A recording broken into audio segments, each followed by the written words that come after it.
Assalamualaikum warahmatullahi wabarakatuh. Semangat pagi, salam merdeka belajar. Kali ini saya akan menyampaikan aksi nyata terkait topik merdeka belajar, menyebarkan pemahaman merdeka belajar. Mengapa saya melakukan aksi nyata ini? Aksi nyata ini adalah bentuk pengaplikasian setelah saya melakukan pelatihan secara mandiri melalui platform Merdeka Mengajar. Nah, pada topik Merdeka Belajar ini, kita akan mempelajari 5 buah modul, yaitu mengenali dan memahami diri sebagai pendidik, mendidik dan mengajar, mendampingi murid dengan utuh dan menyeluruh, mendidik dan melatih kecerdasan budi pekerti, dan pendidikan yang mengantarkan keselamatan.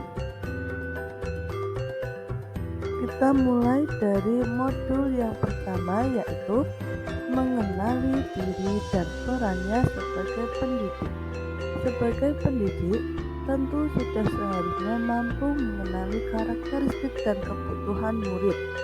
Namun, agar hal tersebut dapat tercapai, maka seorang pendidik harus bisa mengenali kekuatan dan kelemahan dirinya sendiri terlebih dahulu. Kita perlu merefleksikan diri kita sendiri dengan mencari tahu apa peran saya sebagai pendidik. Sebagai pendidik, kita harus terus berinovasi dalam mengemban tugas.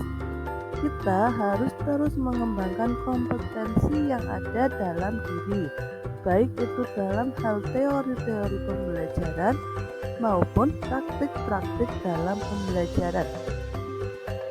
Nah, setelah kita mencari tahu kelemahan dan kelebihan kita sebagai pendidik, hal yang seharusnya kita lakukan adalah mencari tahu ingin menjadi guru seperti apakah saya diingatkan murid-murid. Murid seringkali terinspirasi dari ibu dan bapak gurunya. Tentu sebagai pendidik kita ingin memberikan pengaruh yang positif dan baik di masa depan murid. Untuk itu kita harus memproyeksikan diri akan menjadi guru seperti apa di masa depan, agar murid memiliki bekal untuk bisa melanjutkan kehidupannya. Seorang pendidik berperan penting untuk menanamkan karakter yang baik kepada mereka.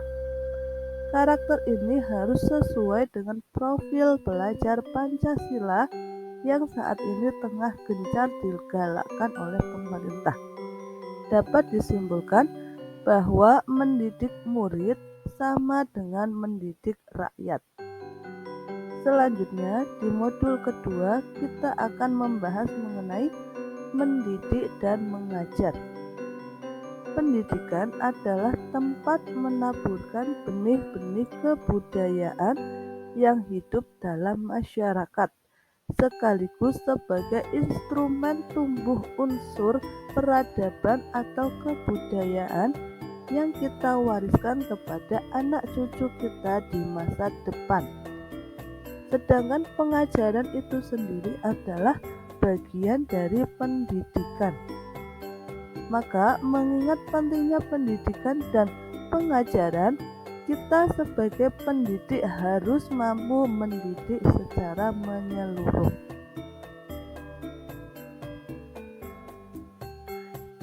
Kita percaya bahwa sekolah dan pendidikan merupakan bekal untuk murid kita mengisi masa depan. Pertanyaannya, apakah hal-hal yang kita lakukan setiap hari di ruang kelas bisa membantu murid mengisi masa depannya? Apakah praktik mengajar yang kita lakukan sudah cukup menyiapkan murid di masa depan? Tentu jawabannya adalah sudah. Namun, masih perlu ditingkatkan dan dikembangkan lagi praktik-praktik pembelajaran yang kita lakukan sampai nantinya menemukan sebuah formula yang ampuh untuk digunakan dalam pembelajaran di kelas. agar nantinya semua kebutuhan murid akan belajar ini terpenuhi. Materi selanjutnya yang dibahas di modul ini adalah mengenai pendidikan selama 1 abad. Kita percaya bahwa sekolah dan pendidikan merupakan bekal untuk murid kita mengisi masa depan. Sebagai pendidik, kita perlu cermat dalam menempatkan pendidikan pikiran murid sesuai dengan konteks pendidikan nasional berdasarkan garis-garis bangsanya atau kultural nasional yang akan melengkapi, mempertajam, dan memperkaya pendidikan keterampilan berpikir murid. Kemudian, pembahasan terakhir dalam modul ini adalah tentang bagaimana cara kita sebagai pendidik untuk menjadikan murid kita sebagai manusia secara utuh. Pendidikan adalah proses bimbingan yang dilakukan secara sadar oleh pendidik terhadap proses perkembangan jasmani dan rohani peserta didik dengan tujuan terbentuknya kepribadian yang unggul. Manusia yang merdeka adalah manusia yang dapat bersandar atas kekuatan lahir dan batinnya sendiri dan tidak bergantung pada orang lain. Kemudian, di modul ketiga kita akan membahas tentang kodrat murid dan asas trikon. Kodrat murid menurut kurikulum Merdeka Belajar dibedakan menjadi 3, yaitu kodrat keadaan, kodrat alam, dan kodrat zaman. Berdasarkan kodrat murid yang dijelaskan pada kurikulum Merdeka Belajar, maka kita sebagai pendidik yang bertanggung jawab untuk mendampingi tumbuh kembang murid tentu harus memperhatikan beberapa hal terkait latar belakang muridnya. Antara lain adalah sebagai berikut. Yang pertama, kodrat keadaan. Pendidikan itu sangat dinamis, menyesuaikan keadaan yang begitu cepat. Sebagai pendidik, guru perlu mengantisipasi dan membaca arah perubahan tersebut.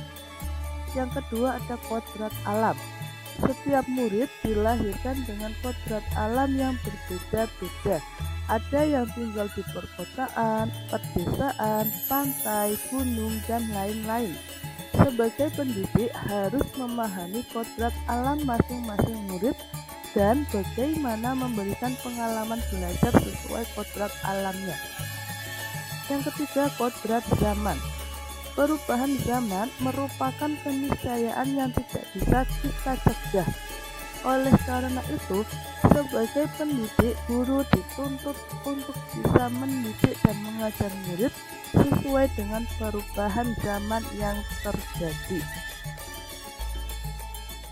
Materi kedua dalam modul ketiga ini membahas tentang asas trikon yang dikemukakan oleh Ki Hajal Dewantara yang merupakan tokoh pendiri sekolah taman siswa. Guru dalam merancang pembelajaran yang berkelanjutan, terbuka berdasarkan kebudayaan bangsa. Hal ini sesuai dengan asas trikon yang dikemukakan oleh Ki Hajal Dewantara, yaitu meliputi kontinu, konvergen, dan konsentris. Berikutnya di modul keempat, kita membahas tentang bagaimana seorang guru mendidik dan melatih kecerdasan budi pekerti. Budi pekerti merupakan hasil bersatunya gerak, pikiran, perasaan, dan kehendak, sehingga menimbulkan suatu tenaga. Budi pekerti juga merupakan perpaduan cipta, rasa, dan karsa. Setiap murid memiliki kecerdasan berpikir masing-masing. Kecerdasan berpikir murid harus dapat dikembangkan. Budi pekerti atau watak murid yang tidak hanya dibentuk di sekolah, tetapi dalam keluarga dan lingkungannya. Sebagai pendidik, guru harus memahami bagaimana watak atau budi pekerti diasah dan dilatihkan ke murid. Dalam modul keempat ini juga dibahas tentang teori konvergensi dan pengaruhnya bagi pendidik. Teori ini berpendapat bahwa hal yang dominan dalam pendidikan anak adalah faktor bawaan atau hereditas. Dalam hal ini, anak membawa potensi yang diperoleh secara genetis dari pendahulunya, termasuk ayah dan ibunya. Sedangkan fungsi pendidikan adalah mengembangkan potensi bawaan anak yang positif dan menyamarkan potensi bawaan anak yang negatif. Yang terakhir adalah modul kelima tentang pendidikan yang mengantarkan keselamatan dan kebahagiaan. Fungsi pendidikan adalah mengantarkan murid agar siap hidup dan mampu mengisi zamannya. Pendidik harus mampu membimbing dan memantau peserta didik untuk mencapai pemahaman yang bermakna. Pertanyaannya, bagaimana cara kita sebagai pendidik agar dapat mengantarkan murid selamat dan bahagia? Sebagai pendidik yang bertanggung jawab untuk mendampingi tumbuh kembang murid, tentu harus memperhatikan beberapa hal terkait latar belakang muridnya. Pendidik tidak hanya mengajarkan materi pelajaran, tetapi juga harus mendorong murid untuk menemukan pemahaman bermakna yang relevan dengan kehidupannya. Selanjutnya, kita sebagai pendidik juga perlu menciptakan lingkungan pembelajaran terbaik bagi murid. Kompetensi yang diharapkan di abad 21 menjadi kompetensi yang perlu dimiliki murid untuk menghadapi tantangan-tantangan ke depan. Untuk mencapai itu, pendidikan yang memerdekakan murid menjadi salah satu cara murid dalam belajar, menggali keingintahuannya dengan bimbingan guru. Itulah mengapa kurikulum yang tepat digunakan adalah kurikulum Merdeka Belajar. Nah, sekian penyampaian hasil pelatihan mandiri topik 1 yang dapat saya sampaikan. Jika ada kekurangan dalam segi pemaparan materi maupun penyajian video, saya mohon maaf dan semoga bermanfaat bagi kita semua. Wassalamualaikum warahmatullahi wabarakatuh.